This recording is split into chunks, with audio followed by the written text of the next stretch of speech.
I moved to San Francisco and it was my first job in San Francisco. I ended up getting a job through a friend and started working at a cafe, and ever since I started working there I knew I didn't want to do anything else.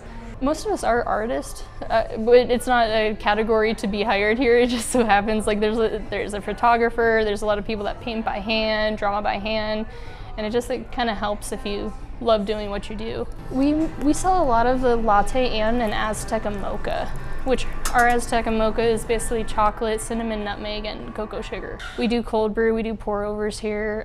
We even down to our measurements of espresso or to the third wave category. First wave is kind of like your Folgers can at home, what happened in the 50s.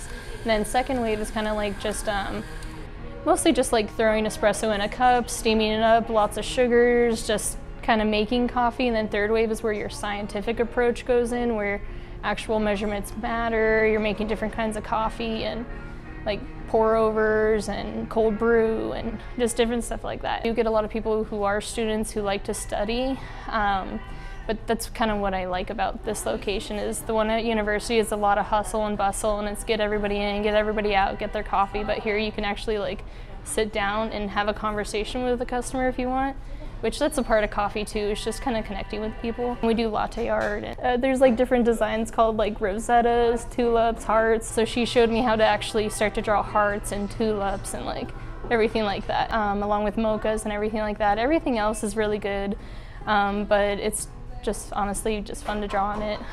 I do know a lot of latte art. You have to learn how to steam your milk before anything.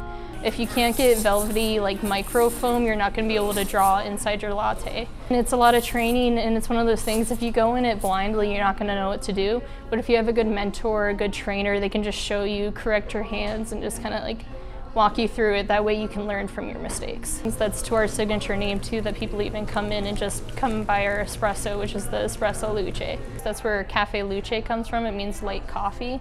And so a lot of people in town, they're known for espresso being really dark roast, French roast, full city, but ours is a medium light.